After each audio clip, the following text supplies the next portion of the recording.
So good day everyone. So for today's discussion, we will talk about inductance. And here's our roadmap for today. So by the end of this lesson, you should be able to explain how a time varying current in one coil can induce an EMF in a second unconnected coil. And then second is to relate how to relate the induced EMF in a circuit to the rate of change of current in the same circuit, and then calculate the energy stored in a magnetic field. Analyze circuits that include both a resistor and an inductor, which is the coil.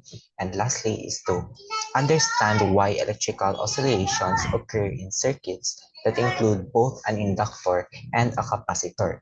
So notice the progression. We start with induction between coils, then within a single coil, then energy storage, then circuits, and finally oscillations. So turn to your peer and brainstorm. Which of these goals do you think connects most directly to everyday technology? Is it the transformers, the traffic lights, or wireless charging? So, so have you ever wondered how traffic lights detect cars? Under the road, there's a large coil carrying current. When a car rolls up, its conducting body disturbs the coil's magnetic field. Eddy currents are induced in the car, which in turn induce an EMF in the buried coil. And the system detects this change and knows a car is present. And this process works because a large coil is placed under the street, which carries a current that changes with time.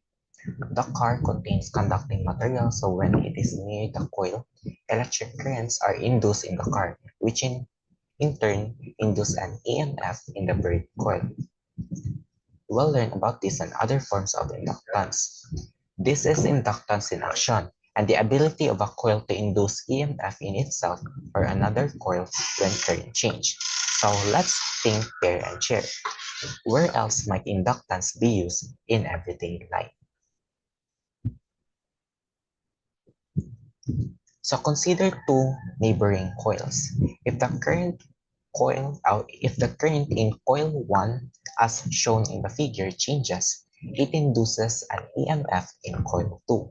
Similarly, changes in coil 2 induce EMF in coil 1, and this property is called mutual inductance, represented by a symbol letter N.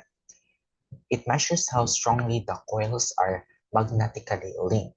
So the proportionality constant for this pair of coils is called the mutual inductance, represented by a formula.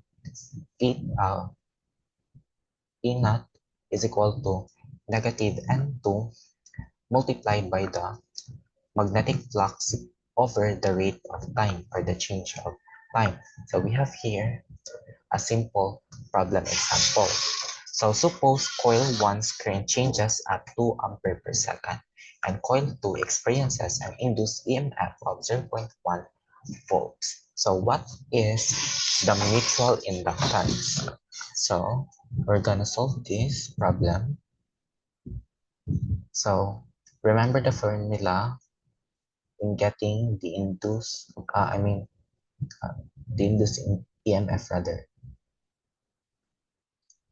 So it is EMF is equal to the mutual inductance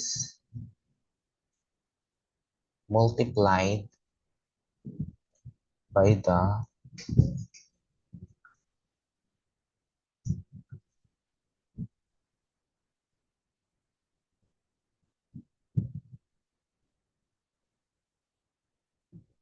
so this will be our formula.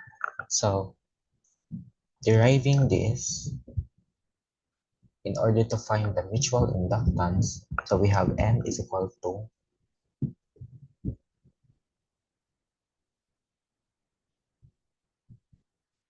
EMF in EMF2, we have 2 here, then multiply by the flux over the rate of time or the change of time. So substituting the given values, so we have 0.1,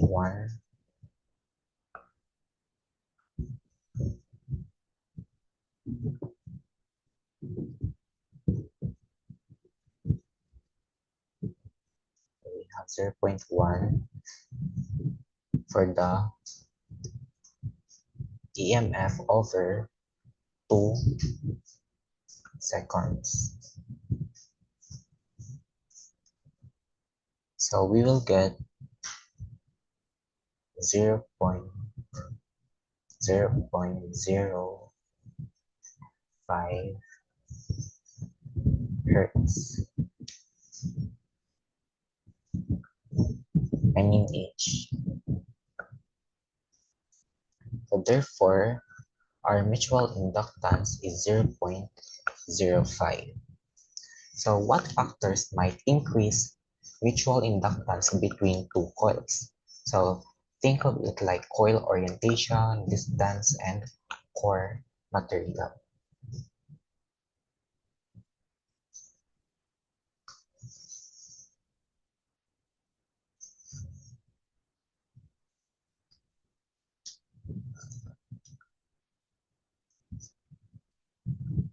So moving on, the mutual inductance or M is equal to N2, which is the number of turns, and then the magnetic flux over the current in coil 1 is equal to the N1 magnetic flux over the current in coil 2. So the SI unit of mutual inductance is called the Henry or 1H in honor of the American physicist Joseph Henry. So 1 Henry is equal to 1 Weber over ampere or 1 volt per second, 1 volt second per ampere. And also it is equal to 1 ohms second and also 1 joule over 1 joule over ampere square. So this shows that inductance connects magnetic flux, voltage, current, as well as energy. So we have here another simple problem example. So if mutual inductance is equal to 0.2 H or Henry and di over dt is equal to 5 ampere per second, what EMF is induced? So let's find the EMF. So EMF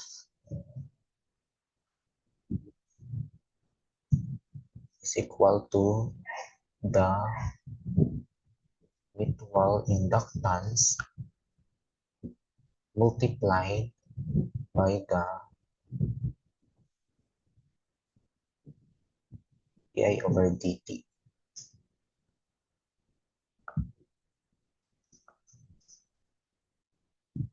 In which di here is the mutual is the current over the time. So since we have 5 ampere per second, so in that case, we will just directly multiply the mutual inductance by 5.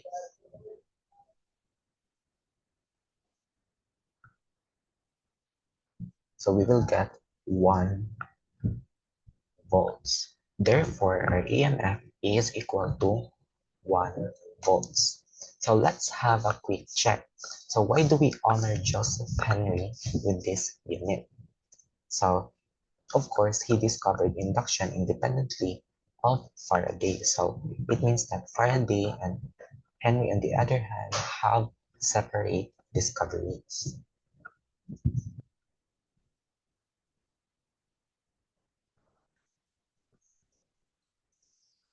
So moving on to the mutual inductance in a toothbrush.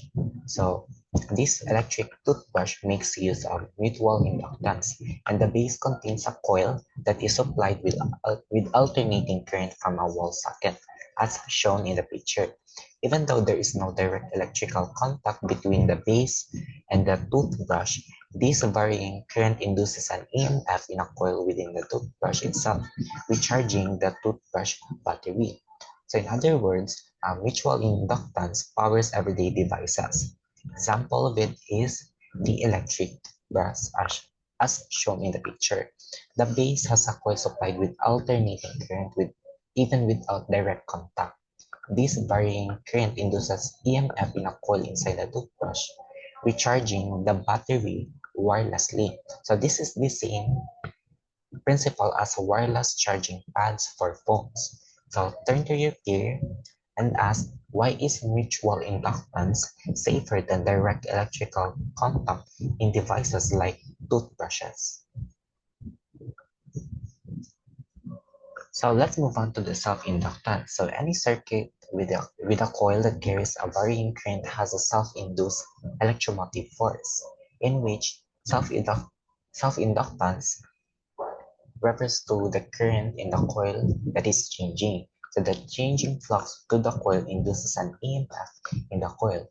So this simply states that any coil with a varying current induces EMF in itself, and this is called self-inductance.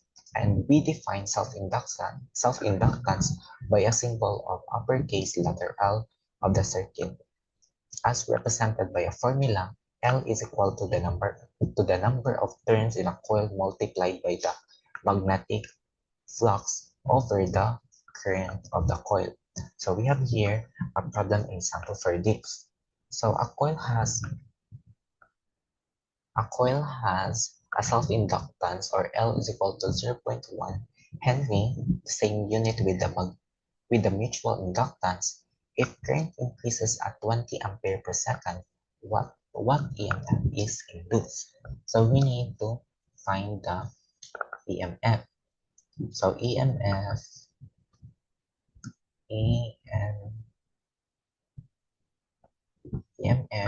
is equal to, so in order to find the EMF, we simply multiply the self-inductance with the current per second rather. So 0.1 Henry times 20 ampere. So we just directly multiply the current with the self-inductance because we have no separate given for the current as well as the time. So just multiply it directly by 20. So we will get negative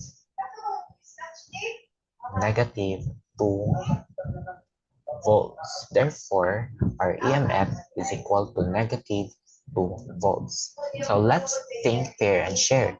So why does the negative sign matter? And what does it tell us about the direction of induced EMF? So simply, it is a negative because the formula itself, it shows that the self-inductance is a negative sign.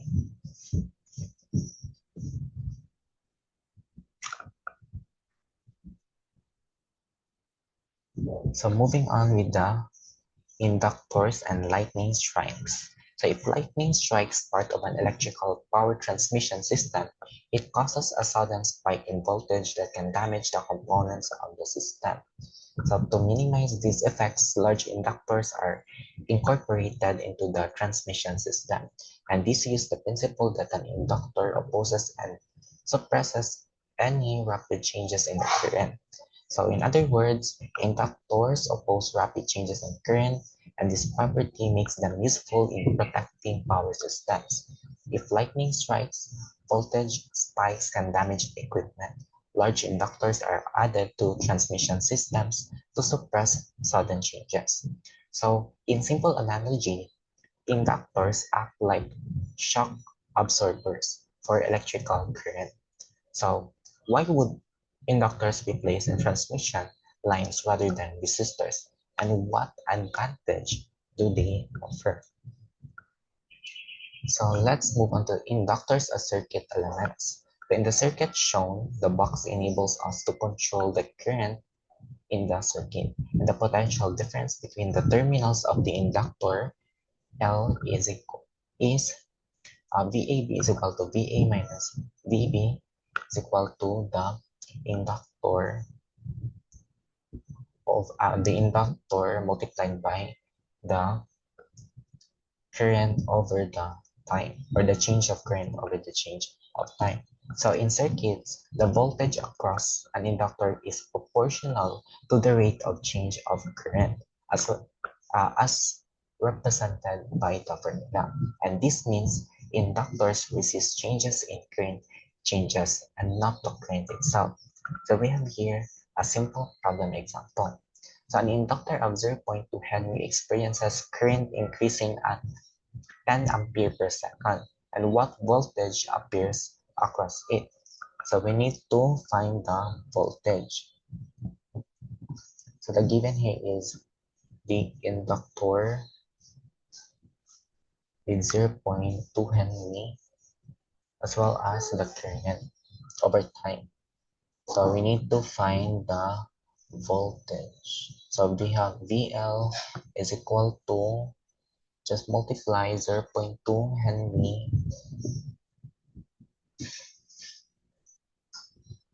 0.2 Henry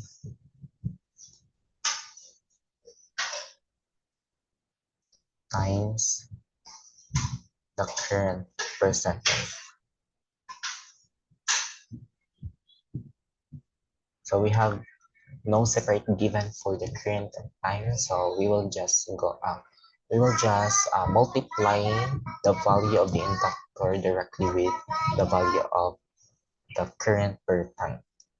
So 0.2 Henry times 10 ampere per second is equal to 2 volts. Therefore, our voltage is equal to 2 volts. So let's have a quick check. If current is constant, what is the voltage across an inductor? Is it 0 or non-zero? So try to find out.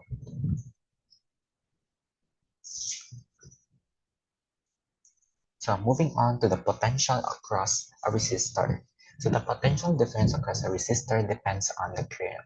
So when you have a resistor with current flowing from A to B, the potential drops from A to B.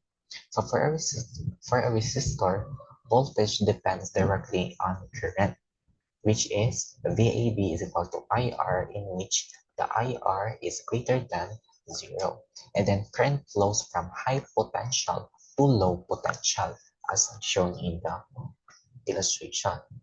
So we have here a simple problem example. So a 5 ohms resistor carries 2 amperes. So we need to find the voltage drop.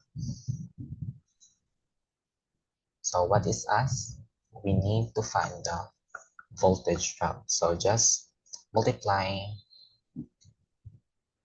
the current with the resistor with the current. So 5 times 5 ohms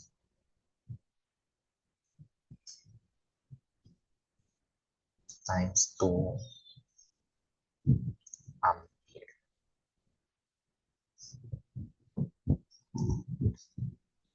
So we will get 10 volts. So therefore, the voltage drop is equal to 10 volts. So how does this differ from an inductor, where voltage depends on the fraction or the ratio of the current and time?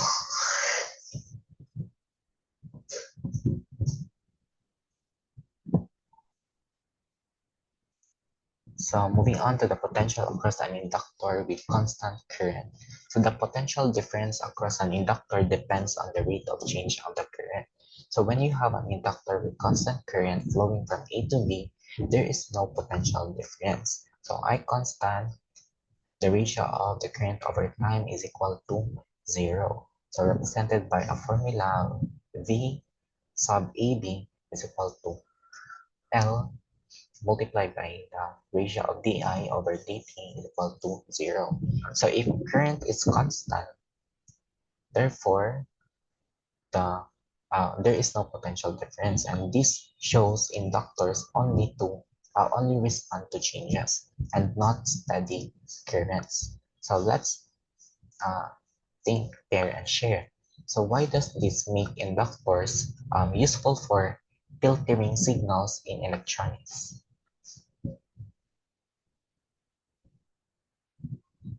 So the potential difference across an inductor depends on the rate of change of the current. So when you have an inductor with increasing current flowing from A to B, the potential drops from A to B.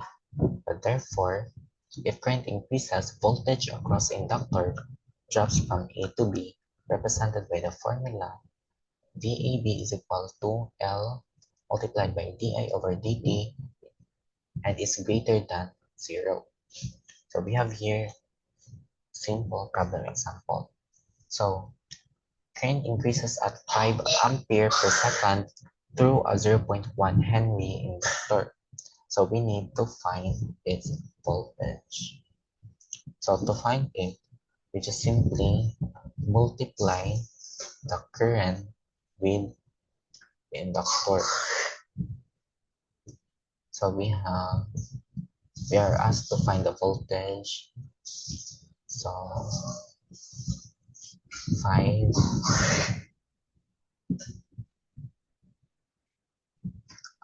ampere per second multiplied by the inductor 0.1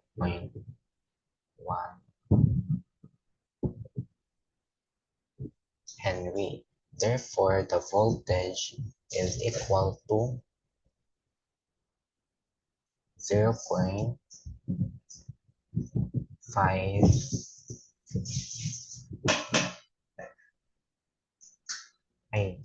volts rather. 0.5 volts. So this will be our voltage, 0.5 volts. So kindly predict if current increases faster, what happens to voltage across the inductor? So try to figure it out.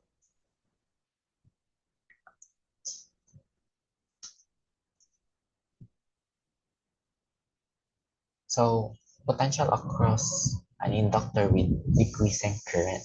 So the potential difference across an inductor depends on the rate of change of the current.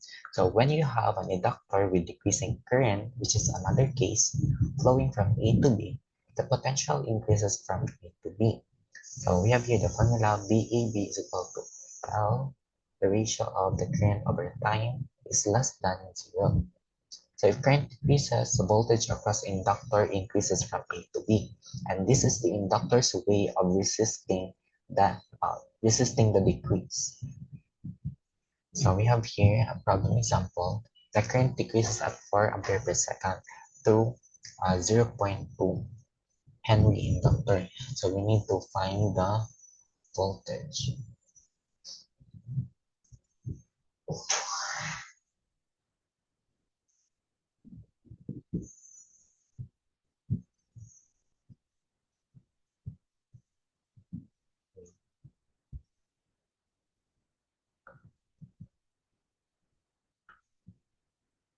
Okay, going back. So what is asked? We need to find the voltage. So just multiply directly the current decreasing at 4 ampere per second, 4 ampere through an inductor multiplied by an inductor 0.2 Henry.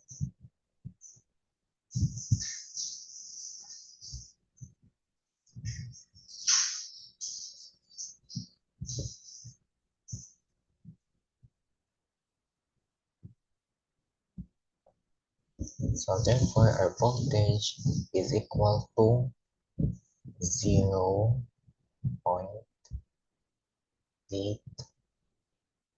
volts.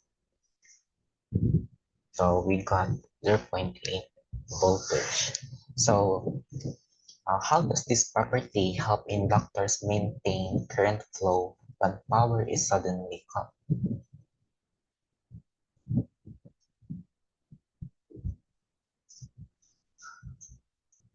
So let's move on with another concept. So we are now in magnetic field energy. So a resistor is a device in which energy is irrecoverably dissipated. By contrast, energy stored in a current-carrying inductor can be recovered when the current decreases to zero. So we have the formula: energy stored in an inductor is equal to the inductance integral from initial zero value of instantaneous current to final value. Okay. So we have the product of inductance and the final current. So remember that resistors dissipate energy irreversibly as heat. Inductors, however, store energy in their magnetic fields. So when current decreases, this energy can be recovered. So we have here problem example. So an inductor of 0.5 Henry carries a 4 ampere. So we need to find the energy stored. So in order to find the energy, we need to multiply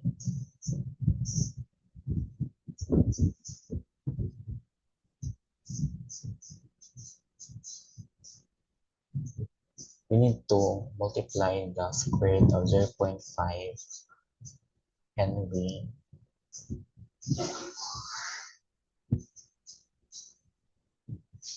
which is the inductor,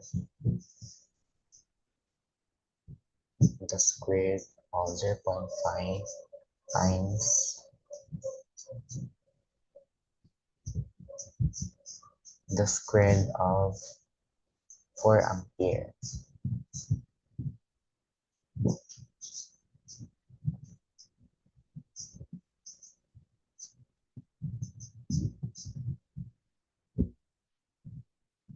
So the energy stored will be 4 joules. Therefore, the energy stored is 4 joules. So let's think, pair, and share. So why is energy storage in inductors reversible, unlike resistors?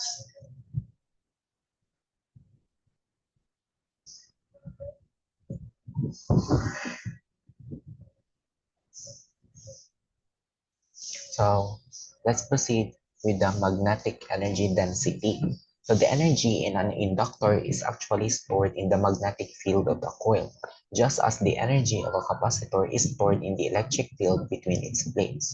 In a vacuum, the energy per unit volume or magnetic energy density is represented by a formula. Magnetic energy density in vacuum is equal to the ratio of the magnetic field magnitude over the magnetic constant. So the energy in an inductor is stored in its magnetic field, just as a capacitor stores energy in its electric field. The energy per unit volume or magnetic energy density is represented by this formula. So in materials with permeability, replace replace with with U. So when the magnetic field is located within a material with constant magnetic permeability, we replace the magnetic constant by magnetic permeability in the above equation. So magnetic energy density in a material is equal to the magnetic field magnitude over the permeability of a material. So we have here another example. A solenoid produces a magnetic field of 0.2 Tesla inside. Find the energy density. So going back to the formula, so we have the ratio of magnetic field magnitude over the permeability of material, which is constant. So let's find the energy density. So we have U is equal to the magnetic field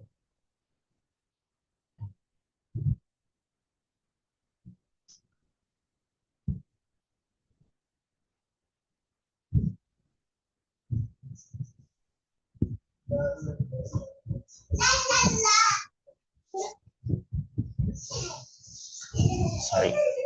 So we have the square of the magnetic field over the permeability of the material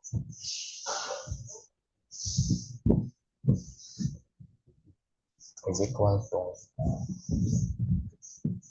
0.0 0.2 Tesla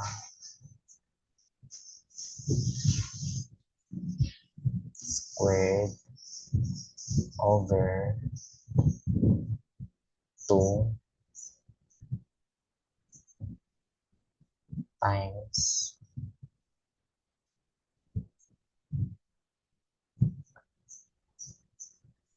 so this is constant, magnetic constant, 4 times 10 to the power of negative 7.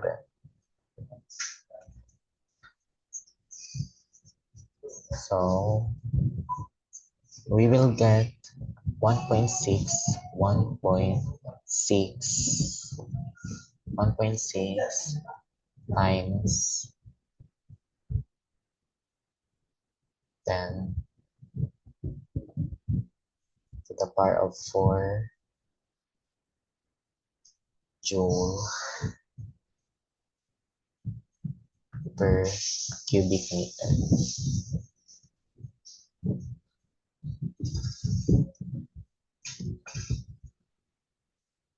So, meaning that this solenoid stores 16,000 joule per cubic meter in its magnetic field. So therefore, the energy stored is 16,000 joule per cubic meter.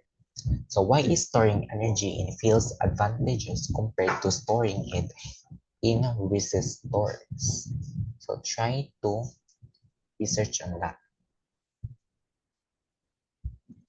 So let's move on to the RL circuit. So an RL circuit contains a resistor and an inductor, in which R here is the resistor while the L represents the inductor and possibly an EMF source. So the figure shown is a typical RL circuit. So an RL circuit again contains a resistor and an inductor with an EMF source. The resistor dissipates energy while the inductor stores energy and resists changes in current. So together, they create time-dependent behavior. Current doesn't jump instantly but grows or decays gradually. So why might engineers prefer gradual current changes instead of sudden ones in sensitive electronics? So we have here the current growth in an RL circuit. So suppose that at some initial time t is equal to 0, we close switch S1. So current cannot instantly jump from 0 to its final value because the inductor resists sudden changes. So as the current increases, the rate of increase of current given becomes smaller and smaller. So this means that the current approaches a final steady state value. The time constant for the circuit is equal to L over R. So we have here a problem example. So an RL circuit has an inductor 0.2 Henry and a resistor equal to 10 ohms. The time constant L over R is equal to 0.02 seconds, which is the ratio of the inductor and the resistor. If final current is 2 ampere, final current at t is equal to 0.02 seconds. So again, what is us? We need to find the current, the final current. So in order to find this, we need to use the formula IT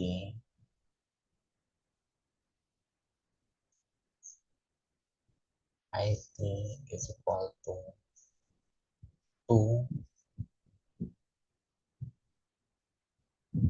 times 1 minus in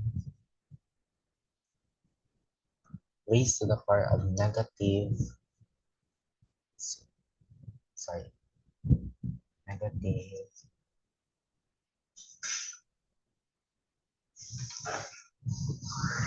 negative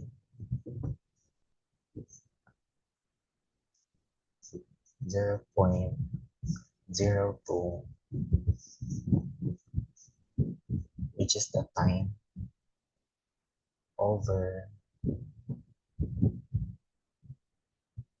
0.02.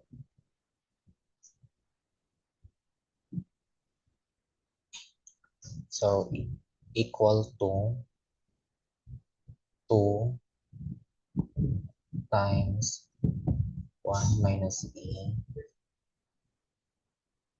raised to the power of negative 1 .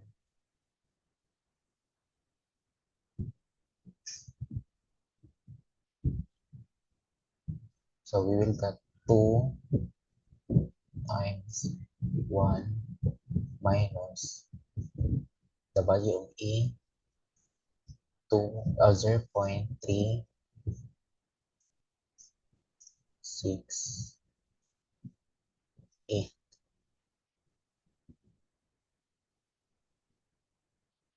So we will get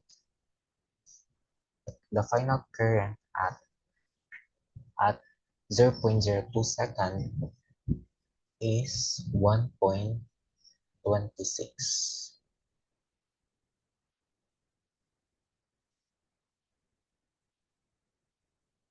So therefore, the current at 0.02 seconds is equal to 1.26 ampere, in which the ampere is the unit for current. So what can you get?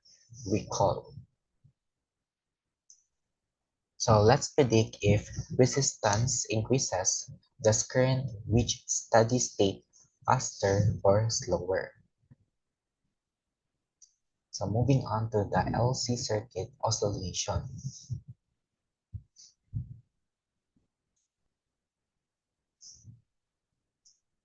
So an LC circuit contains an inductor and a capacitor and is an oscillating circuit.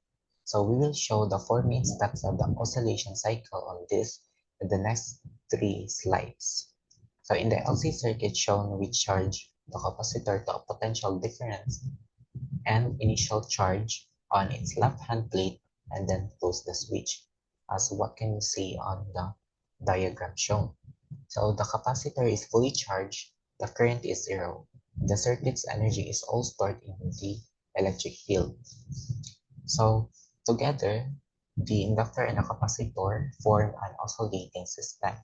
So step 1, the capacitor is fully charged. The current is zero and energy is stored entirely in the electric field. So a simple analogy to describe this idea is like a pendulum at maximum displacement, in which all energy is potential and there will be no kinetic energy. So what happens next when the capacitor begins to charge? So in step 2, the capacitor discharges through the inductor. The current increases but its rate of change decreases. So when the capacitor potential becomes zero, the induced EMF is also zero, and the current has reached the maximum level value. So a simple analogy of this is that It's like a pendulum at the bottom of its swing, in which all energy is kinetic. So the capacitor has completely discharged, the current is maximal, and the circuit's energy is all stored in the magnetic field. So if capacitor if capacitor initially stores 0.5 joules, so at this step, all 0.5 joules is in inductor's magnetic field. So all the inductor in the magnetic field have equal value of energy. So let's have a quick check. So at this step, is capacitor charge zero or maximum?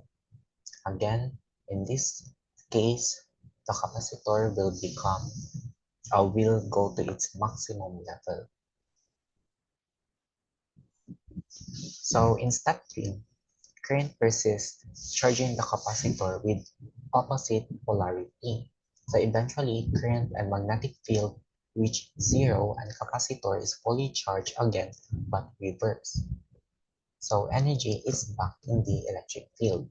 So an analogy of this is that it's like a pendulum at opposite extreme in which the potential energy again but opposite its displacement.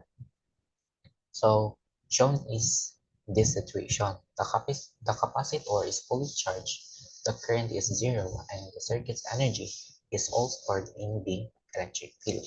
So why does the capacitor recharge with opposite polarity? So in step 4, the process repeats in reverse. Capacitor discharges, then current flows in opposite direction. Energy cycles between capacitor and an inductor. This oscillation continues ideally forever with energy swapping between electric and magnetic fields. So the capacitor has completely discharged, the current is maximal, and the circuit's energy is all stored in the magnetic field. Still later, the capacitor charge returns to its original value, and the whole process repeats, returning to step 1, since this is a cyclic process. So, an analogy of this is that a pendulum swinging back and forth indefinitely without friction. So, in real circuits, what eventually stops the oscillation? So, it's up to you to figure it out. So let's move on to the electrical oscillations in an LC circuit. So we can apply Kirchhoff's loop rule to the circuit shown. So applying Kirchhoff's loop rule gives us d squared q over dt squared plus 1 over LC is equal 1 over LC q is equal to 0. So this is the same form as simple harmonic motion. So the charge on a capacitor and current to the circuit are functions of time. So we have here the angular frequency of oscillation in an LC circuit to the square is equal to the square root of 1 over the product of capacitance and inductance. So we have here an example. An LC circuit has an inductor equal to 0.5 Henry and a capacitor equal to 0.02 farad. Find angular frequency. So what is us again? We need to find the angular frequency. So in order to find it, we have here angular frequency represented by a lowercase letter w is equal to 1 over the square root of the product of inductor and the capacitor. So this is equal to 1 over the square root of 0.5 times 0.02 0.02, in which 0.5 is the inductor and 0.02 is the value for the capacitor. So we will get 1 over the square root of 0.01. So this leads to 10 rad per second. So the value of the unit rather for the angular frequency is in rad per second. So therefore, our angular frequency in this case is equal to 10 rad per second. So why do we call this electrical oscillation analogous to a mass spin system? So try to delve deeper on that.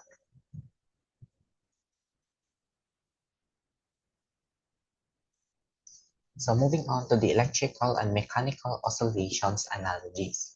So we have here electrical oscillation in LC circuits are directly analogous to mechanical oscillations. So we have here the capacitor which uh, spin or stores potential energy, and the inductor is the mass that stores kinetic energy, and the charge is the displacement and the current is the velocity. So we have here this following formulas for the mass spring system and also in the inductor capacitor circuit. So this analogy helps us understand circuit behavior using familiar mechanical systems. So how does thinking of circuits as mechanical oscillators help in learning? So moving on to the LRC series circuit, so consider the circuit shown. The EMF source charges the capacitor initially. Now let's add a resistance. An LRC circuit has an inductor, resistor, and capacitor in series. So it is different from the other two cases, which only includes inductor and capacitor, or resistor and inductor. But for this case, it involves the three circuit, which is the inductor, resistor, and capacitor. So initially, the capacitor is charged. When switch is closed, energy oscillates between capacitor and inductor, but resistor dissipates energy, and this leads to damped oscillations. So when the switch is moved to the lower position, we have an inductor with inductance and a resistor of resistance connected in series across the terminals of a charged capacitor, and this leads to forming an LRC circuit. So what real-world factors cause damping in circuits? So an LRC circuit exhibits damped harmonic motion if the resistance is not too large. The charge as a function of time is sinusoidal oscillation with an exponentially decaying amplitude and angular frequency. So we have here the formula. The angular frequency of underdamped oscillations in an LRC series circuit is equal to the square root of 1 over the product of inductance and capacitance minus the ratio of the r squared over 4 times the square root of the inductance. So this is analogous to a damped spin mass system. The resistor acts like friction, gradually dissipating energy. So we have here an example. An LRC circuit has an inductor equal to 0.5 Henry, a capacitor of 0.02 farad, and a resistor of 5 ohms. So find the damped angular frequency. So let's use the formula in finding the damped angular frequency. So first, the natural frequency W is equal to WO is equal to 1 over the square root of LC the product of inductor and capacitor is equal to 1 over substituting the value. So we have 0.5 for the inductor multiplied by the capacitor 0.02. Sorry for the penmanship. So we will get 10. So we will get 10 rad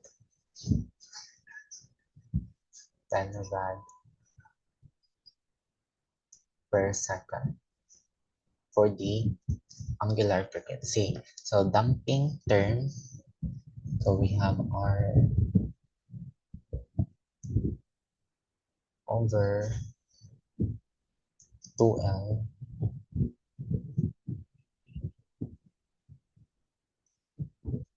is equal to 5 over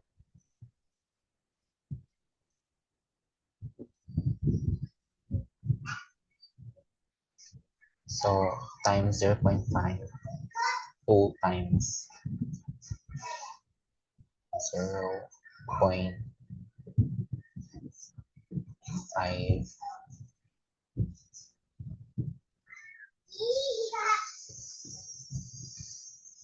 Let's erase this.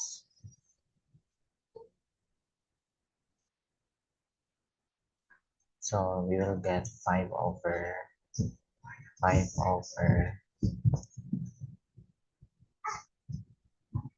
1.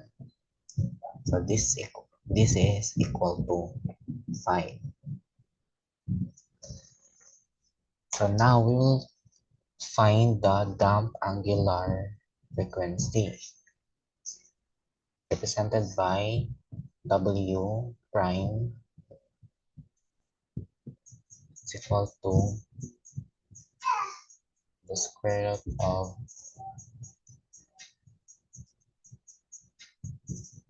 root of 10 squared minus 5 squared. So 100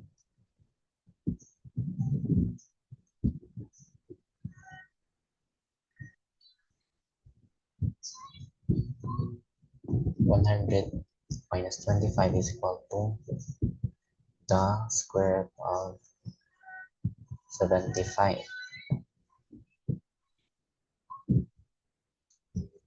So this is equivalent to 8.66.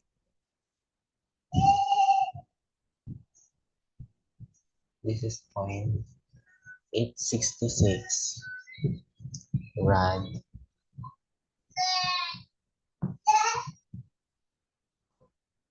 per second. So therefore, the damp angular frequency is equal to 8.66 rad per second. So what happens if resistance is very large? Will oscillations continue or die out immediately? So try to figure it out. So that will be all for this lesson. So thank you for listening.